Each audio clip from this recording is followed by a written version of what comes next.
প্রার্থীদের জন্য প্রতীক বরাদ্দ হয়েছে, সেভাবে এখানে নির্বাচনী কার্যক্রম শুরু হবে ইনশাল্লাহ।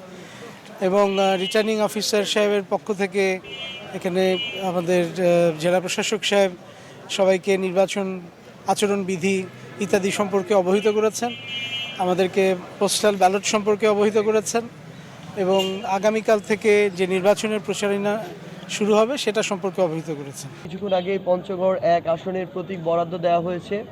সেখানে আমরা 10 দলীয় জোটের যে রাজনৈতিক দলগুলো, বাংলাদেশ জামায়াত ইসলামী, বাংলাদেশ খেলাফত মজলিস, জাগপা সহ আমরা জাতীয় নাগরিক পার্টি এনসিপি এবং 10 দলের বিভিন্ন নেতৃবৃন্দ আমরা উপস্থিত ছিলাম। সেখানে পঞ্চগড় 1 আসনে 10 দলীয় নির্বাচনী জোটের পক্ষ থেকে শাপলা প্রতীক বরাদ্দ করা হয়েছে। আমরা মনে করি এর মধ্য দিয়ে নির্বাচনের আরেকটি ধাপ অতিক্রম হলো, কিন্তু আমরা আমাদের জায়গা থেকে কিছু জিনিস স্পষ্ট করে বলতে চাই।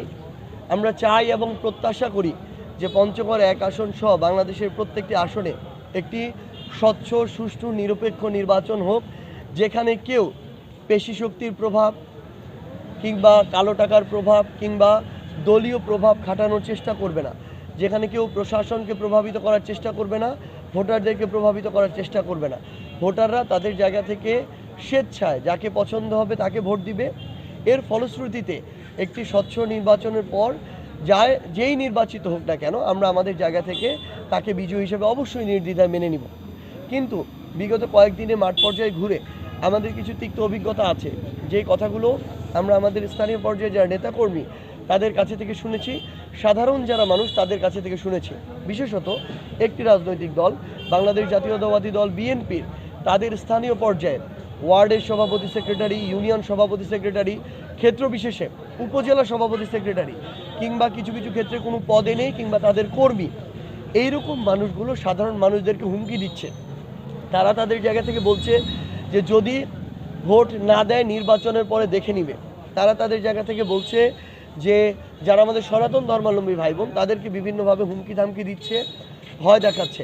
আমরা আমাদের জায়গা থেকে স্পষ্ট করে একটা কথা বলি, ভয়ের রাজনীতি বাংলাদেশে আর চলবে না। যারা এই ধরনের দমনপীড়নের রাজনীতি করতে চাইবে তাদের পতন কেমন হতে পারে তার নজির 1 বছর 4 মাস আগে বাংলাদেশে স্থাপন হয়েছে।